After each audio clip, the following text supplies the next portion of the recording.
நம்ம தொடர்ந்து எஸ்ஐஆர் பற்றியான அப்டேட் தகவல்களை பார்த்துட்டு இருக்கோம். இன்னைக்கு வந்து ஆன்லைன்ல ஓட்டர் ஐடி கார்டை எப்படி டவுன்லோட் பண்றது அப்படின்னு பார்க்கலாம். நமக்கு தான் வந்து இப்ப என்ன இருக்குது, புது லிஸ்ட் எல்லாம் வந்துருச்சுல, அதனால வந்து வேணுங்கிறவங்க இப்ப ஆன்லைன்ல டவுன்லோட் பண்ணிக்கலாம். அதை நீங்க என்ன பண்ணிக்கலாம், உங்களுக்கு எதுக்காவது வந்து தேவைப்படுது அப்படின்னா நம்ம முன்கூட்டியே சிலருக்கு சில வேலைக்கு தேவைப்பட வேண்டியது இருக்கும், ஐடி வெரிஃபிகேஷனுக்குலாம் தேவைப்படும், அப்ப எல்லாம் யூஸ் பண்ணலாம். இல்ல எனக்கு வந்து டிஜிட்டல் காப்பியா வச்சுக்கிறேன் அப்படிங்கிறவங்க எடுத்து வச்சுக்கலாம். இப்ப எப்படி போகணும் அப்படிங்கறத நான் சொல்றேன். ஃபர்ஸ்ட் நீங்க என்ன பண்ணணும்னா ECI.netல போய்க்கோங்க. எப்பயுமே ECI.netல தான் நம்ம என்ன பண்ணிட்டு இருக்கோம், இந்த ஓட்டர் கமிஷனுடைய இன்ஃபர்மேஷன் எல்லாம் பார்த்துட்டு இருக்கோம். அதுல உள்ள போனாவே இந்த மாதிரி கலர் கலரா வரக்கூடிய அந்த வெப்சைட்குள்ள போய்க்கோங்க. ஃபுல்லா கலர் கலரா இருக்கும். இதுல பாத்தீங்கன்னா ஒவ்வொரு ஆப்ஷனுமே அந்த ஃபுல்லாவே அந்த ஓட்டர் கமிஷன்ல இருக்கக்கூடிய தகவலை சொல்லக்கூடியதா இருக்கும். எப்படி நம்ம ஃபார்ம் 6 கொடுக்கறது, ஃபார்ம் 7 கொடுக்கறது, ஃபார்ம் 8 கொடுக்கறது, அதுக்கப்புறம் வந்து நம்மளுடைய ஓட்டர் ஐடி எப்படி பாக்குறது, அதுல சேஞ்சஸ் எப்படி பண்றதுன்னு சொல்லிட்டு ஒவ்வொன்றுக்கும் ஒவ்வொரு ஆப்ஷன் வந்து அங்க இருக்கும். அதுல வந்து பாத்தீங்கன்னா எபிக் டவுன்லோடுன்னு இருக்கும். இந்த கார்டு டவுன்லோடு அப்படிங்கறது தான் நம்ம செலக்ட் பண்ண போறோம்.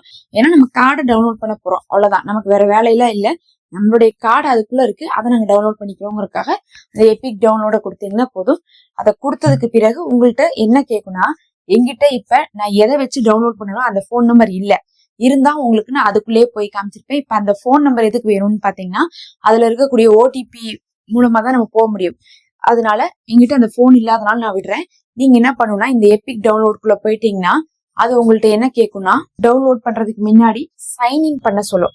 சைன்இன்னா என்ன அர்த்தம்னா, இந்த வெப்சைட்குள்ள வர்றவங்க நாம தான் அப்படின்னு சொல்லிட்டு தெரிஞ்சுக்கணுங்கிறதுக்காக அவங்க வந்து ஒரு போன் நம்பரை வாங்கிட்டு அதுக்கு OTP அனுப்புறாங்க. நான் ஆல்ரெடி என்ன பண்ணியிருந்தேன்னா, என்னுடைய ஒரு போன் நம்பரை அதுக்கு கொடுத்துட்டேன். அந்த போன் நம்பர் நான் வந்து ஓட்டர் ஐடி கொடுத்த நம்பரான்னு கேட்டா கிடையாது, அது ஒரு சாதாரண நம்பர் தான்.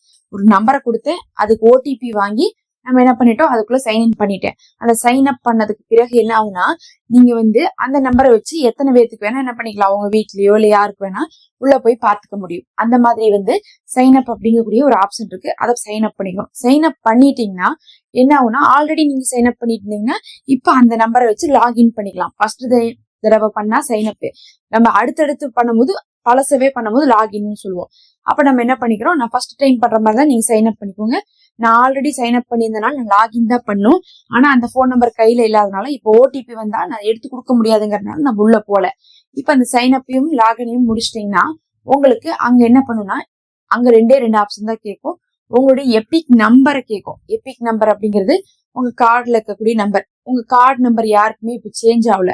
என்னதான் கார்டே வந்து கேன்சல் ஆனவங்களுக்கு கூட பாத்தீங்கன்னா பெருசா வந்து மத்தவங்களுக்கு வந்து மாறல. அதனாலதான் சொல்றோம், எல்லாருடைய கார்டு நம்பரும் இதுவரையும் என்ன இருக்கோ ஓட்டர் ஐடி எடுத்து பார்த்து அந்த கார்டு நம்பர் எழுதுங்க. அது லெட்டர்ஸோட சேர்ந்து வரும். இல்லாட்டா நீங்க அந்த SIR ஃபார்ம் எடுத்து பாத்தீங்கன்னா மேலேயே வந்து அந்த கார்டு நம்பர் போட்டிருப்பாங்க. அந்த எபிக் நம்பரை கொடுத்துட்டு என்ன ஸ்டேட் அப்படிங்கறத கொடுங்க. தமிழ்நாடு அப்படின்னு கொடுத்தோம்னா போதும். உடனே என்ன பண்ணுனா, மறுபடியும் OTP கேட்கும். இந்த OTP எந்த OTPன்னு பாத்தீங்கன்னா, இது இந்த கார்டோட லிங்க் பண்ணிருக்கக்கூடிய போனுடைய OTP. இதுதான் ரொம்ப முக்கியம். ஆரம்பத்துல கேட்டது சைன்இன், அந்த சைன் அப் லாகின் அப்படிங்கிறது வந்து பாத்தீங்கன்னா ஏதோ ஒரு போன் நம்பரு, நம்ம ஹியூமன் அப்படின்னு சொல்லிட்டு தெரிஞ்சா மட்டும் போதும் அதுக்கு. ஆனா இப்ப கேட்கக்கூடிய நம்பருக்கு பாருங்க, இது வந்து பாத்தீங்கன்னா அந்த கார்டு கூட நம்ம வந்து நம்பர் லிங்க் பண்ணி வச்சிருப்போம். அந்த நம்பர் தான் நம்ம கொடுக்கணும். கண்டிப்பா கார்டு கூட லிங்க் பண்ணி வச்சிருக்கணும். வச்சிருக்காட்டினாலும் வந்து பாத்தீங்கன்னா இனிமேலாவது லிங்க் பண்ணிக்கணும் அப்படிங்கறது நம்ம தெரிஞ்சுக்கணும். ஏன்னா வந்து நம்பர் கொடுக்கறது ரொம்ப அவசியமா இருக்கு. இப்ப நான் ஃபார்ம்ல எழுதி கொடுத்தனே அந்த நம்பர் வந்து லிங்க் ஆயிருக்குமான்னு கேட்டா எனக்கு தெரிஞ்சு இப்ப ஃபார்ம்ல கொடுத்தவங்களுடைய நம்பர் வந்து லிங்க் ஆயிருக்காது. ஏன்னா நாங்களாம் நிறைய பேர் வந்து ஆரம்பத்திலேயே கொடுத்துட்டோம், அவங்களுக்கு தான் வந்து ஓப்பன் ஆகுது. அப்படி இல்லாதவங்க என்ன பண்றாங்கன்னா, ஃபார்ம் 8 கொடுத்து, ஃபார்ம் 8 அதே இடத்துலயே இருக்குது. நீங்க பாத்தீங்கன்னா தெரியும், லெஃப்ட் சைட்ல ஃபார்ம் 8 இருக்கும், ரைட் சைட்ல நம்ம வந்து பாத்தீங்கன்னா இந்த கார்டு டவுன்லோட் இருக்கும். அங்க வந்து ஃபார்ம் 8ல போய் நம்ம நம்பர் ஆட் பண்ணிக்கலாம். நம்ம நம்பர் ஆட் பண்றதுனால என்ன பெனிஃபிட்னா, இப்ப ஆன்லைன்ல என்னோடத நான் சேஞ்ச் பண்ணும் அப்படின்னு சொன்னா நான் தான் சேஞ்ச் பண்றேனா அப்படின்னு சொல்லிட்டு எலெக்ஷன் கமிஷனுக்கு தெரியணும். ஏன்னா நான் என்னோடத சேஞ்ச் பண்ணாம வேற யாரதோ நம்பரு, அட்ரஸ், பேரெல்லாம் மாத்திட்டு என்ன பண்றது, அப்படி ஆகக்கூடாதுங்கிறதுக்காக அவங்கவுங்களுக்குன்னு ஒரு நம்பரை ஆட் பண்ணி OTP வாங்கிட்டோம்னா அந்த நம்பரை வச்சுதான் என்ன பண்ணுவோம், அது நமக்கு இன்ஃபர்மேஷனை கொடுக்கும். அப்படி நான் வந்து லிங்க் பண்ணிருக்கக்கூடிய நம்பருக்கு அதுவா OTP அனுப்பிடும். நீங்க அமிச்சு அதுல லிங்க் பண்ணிருந்தீங்கன்னா போதும், நீங்க அந்த நம்பர் கூட சொல்லணும்னு அவசியம் இல்லை. நம்ம லிங்க் பண்ணியிருந்தோம்னா அதுவே OTP அனுப்பிச்சிடும். அந்த OTP வாங்கி கொடுத்தோம்னா உடனே நேரம் நம்மளுடைய கார்டு வரும். அதை நம்ம டவுன்லோட் பண்ணிக்கலாம். டவுன்லோட் பண்ணி போன்லயோ லேப்லயோ வச்சுக்கலாம். வேணும்னா டிஜிட்டல் காப்பி எடுத்துக்கலாம். நமக்கு டிஜிட்டல் காப்பி இப்போதைக்கு அவசியம் இல்லை, சீக்கிரமா வந்து தேவைப்படாது. ஓட்டுக்கே வந்து பாத்தீங்கன்னா இந்த பிப்ரவரி கடைசியில தான் வந்து ஃபைனல் லிஸ்ட் வந்து அவங்களே டிஜிட்டல் காப்பி கொடுத்தாலும் கொடுத்துருவாங்க ஃப்ரீயா. எப்பனா பிப்ரவரி கடைசியில. இல்ல அவங்க டிஜிட்டல் காப்பி கொடுக்கலைனாலும் என்ன பண்ணுவாங்க, ஏதாவது பூத் ஸ்லிப் மாதிரி கொடுத்து அது மூலமா நம்மளே ஓட்டு போட வைப்பாங்க. அதனால இப்போதைக்கு டிஜிட்டல் காப்பி அப்படிங்கிறது அதாவது ஃபுல்லா வந்து எடுத்துட்டு கையில வந்து நீங்க காப்பி எடுக்காம போன்ல நீங்க வச்சுக்கோங்க. போன்ல வச்சுட்டு அதை நீங்க யூஸ் பண்ணிக்கோங்க. பிரிண்ட் அவுட் எடுக்காதீங்க அப்படிங்கறத நம்ம சொல்ல வரோம். அப்ப இப்படி என்ன பண்ணிக்கணும், புது கார்டை நீங்க டவுன்லோட் பண்ணிக்கலாம், யூஸ் பண்ணிக்கலாம்.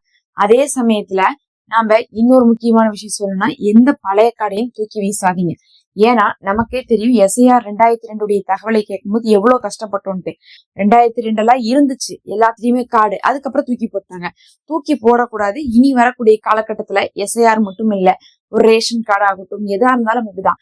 இப்ப இந்த ஸ்மார்ட் ரேஷன் கார்டு அட்டை வந்துருச்சுல்ல, அதை வச்சுதான் நம்ம வாங்கிட்டு இருக்கோம். ஆனா ஏதாவது ஒரு கவர்மெண்ட் விஷயமா போனா உங்கள்ட்ட பழைய ரேஷன் கார்டு இருக்கான்னு கேக்குறாங்க. அந்த புக்கை தான் கொண்டு போய் நாங்க கொடுக்குறோம். அப்ப என்ன அர்த்தம்னா, இந்த வெரிஃபிகேஷனுக்கு ஃபியூச்சர்ல வந்து பாத்தீங்கன்னா கவர்மெண்ட் திங்ஸ்க்குலாம் நிறைய கேக்குறாங்க. ஆனா இப்போதைக்கு வரக்கூடிய கார்டை வச்சுட்டு நம்ம பழசு என்ன பண்ணிடுறோம், தூக்கி போட்டுறோம். எதையுமே போடாதீங்க. இந்த SIRல பாதி பேத்துக்கு பிரச்சனை என்னன்னா 2002 நாங்க இல்ல அப்படிங்கிறது கிடையாது, நாங்க இருந்தோம் அது தெரியல அப்படிங்கிறது தான். அதனால இன்னையில இருந்து இதுவரையும் என்ன வேணா இருந்திருக்கலாம். இனிமேல் நீங்க எந்த ஒரு கவர்மெண்ட் ரெக்கார்டையும் கார்டு அதுக்கப்புறம் அட்டை இதெல்லாம் மாறுதோ அதெல்லாம் மாறினாலும் பரவாயில்ல, பழச தூக்கி வீசாதீங்க. பழச உள்ள போட்டு வைங்க. அது உங்களுக்கும் யூஸ் ஆகும். உங்களுக்கே யூஸ் ஆகாட்டினாலும் உங்களுடைய ஜென்ரேஷனுக்கு யூஸ் ஆகும். 20 வருஷம் கழிச்சு கேட்கும்போது நம்ம வந்து எப்படி அன்னைக்கு திண்டாடணுமோ அதே மாதிரி இன்னொரு 20 வருஷம் கழிச்சு கேட்டா நம்மளுடைய சந்ததிகள் திண்டாடக்கூடாதுன்னா அது எல்லாத்தையும் இன்னும் சேவ் பண்ண ஆரம்பிச்சுக்கோங்க. எல்லாமே வந்து ரெக்கார்ட் மெயின்டைன் பண்றது அவசியமா இருக்குது. ரேஷன் கார்டோ இல்ல ஆதார் கார்டோ இல்ல வந்து ஓட்டர் கார்டோ பழச தூக்கி போடாதீங்க அப்படிங்கறத நம்ம சொல்லிக்கிறோம். இதெல்லாம் இல்லாம இன்னொரு வேலை என்ன இருக்குன்னு பாத்தீங்கன்னா, இந்த ஆவணம் கொடுக்கறது. யார் ஆவணம் கொடுப்பா, யாருக்கெல்லாம் வந்து பாத்தீங்கன்னா நோட்டீஸ் வருதோ, கவர்மெண்ட் வந்து ஒரு 10 லட்சம் பேர்த்துட்டு வந்து ஆவணம் கொடுக்கணும் அப்படின்னு சொல்லிட்டு நேரடியாக ஆஜராகுங்கன்னு சொல்லிட்டு என்ன பண்ணிருக்காங்க, அவங்க வந்து நோட்டீஸ் அனுப்பியிருக்காங்க. அந்த நோட்டீஸ் உங்களுக்கு வந்தாலும் சரி, இல்ல எனக்கெல்லாம் நோட்டீஸ் எங்க அட்ரஸ் கரெக்டா வராது அப்படின்னு சந்தேகம் வந்தா நேரடியா போய் BLO ஆபீசர்கிட்ட இருக்கக்கூடிய புக்கை வாங்கி பாத்தீங்கன்னா அதுல இருக்கக்கூடிய அந்த நம்ம பூத்ல இருக்கிற 1000 பேர் இருக்காங்கன்னா அந்த 1000 பேர்த்துல யார்கிட்டலாம் ஆவணம் வாங்க சொல்லியிருக்காங்கன்னு சொல்லிட்டு அவங்களே வந்து குறிச்சு வச்சிருப்பாங்க. அவங்க யாருன்னு தெரிஞ்சுட்டு அவங்களுக்கு மட்டும் என்ன பண்ணணும், ஆவணம் கொடுத்துடணும். அப்படி ஆவணம் கொடுத்தாதான் இது வந்து பாத்தீங்கன்னா கடைசியில சக்சஸ் ஆகும். ஃபைனல் லிஸ்ட்டுக்கு உங்க பேர் போகும். ஃபைனல் லிஸ்ட்டுக்கு உங்க பேர் போகணும்னாவே நீங்க இதை கொடுத்துதான் ஆகணும் அப்படிங்கறதை தெரிஞ்சுக்கோங்க. அதனால ஆவணம் பற்றி ஏதாவது தகவல் இருந்தாலும் போட்டுதான் இருப்போம். அதையும் நீங்க பார்த்து கொடுத்துருங்க. நம்ம தொடர்ச்சியா SIR பற்றியான அப்டேட் தகவல்களை கொடுத்துட்டு இருக்கோம். சப்ஸ்கிரைப் பண்ணி வச்சீங்கன்னா அடுத்தடுத்து வரக்கூடிய இன்ஃபர்மேஷனை உடனுக்குடனே பார்த்துடலாம். SIR மிஸ் பண்ணாம நீங்க என்ன பண்ணிடலாம், இந்த தடவை வந்து முடிச்சுக்கலாம். இன்னும் புதுசா இணையக்கூடியவர்களும் உங்களுக்குள்ள இந்த 18ஆம் தேதிக்குள்ள இணைந்துருங்க. 18 வயசு ஆனாவே போதும், யார் வேணா வந்து ஃபார்ம் கொடுத்துடலாம். Thank you so much.